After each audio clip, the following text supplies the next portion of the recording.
अहिल्यानगर जिल्ह्यातील संगमनेर, श्रीरामपूर, लोणी या परिसरामध्ये घरफोडीच्या घटनांमध्ये वाढ झालेली होती। त्याप्रमाणे जिल्ह्याचे पोलीस अधीक्षक श्री सोमनाथजी घारगे सर यांनी स्थानिक गुन्हे शाखेला तपासाच्या सूचना दिलेल्या होत्या। स्थानिक गुन्हे शाखेचे PSI धाकराव आणि त्यांच्या टीमने घटनास्थळाला भेट देऊन रेकॉर्डवरील गुन्हेगार मिलिंद उर्फ मिलन ईश्वर भोसले राहणार बेलगाव, तालुका आष्टी, जिल्हा बीड याला पथकाने ताब्यात घेतलेला आहे। ताब्यात घेतल्यानंतर त्याने त्याचे अजून 3 भाऊ यांच्या साथीने हे गुन्हे केल्याची कबुली दिली।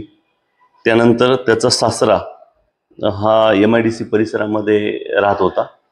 त्या राहत्या घरातून त्याने गुन्ह्यात चोरीस गेलेलं साधारण 25 तोळे सोनं हे काढून दिलेलं आहे।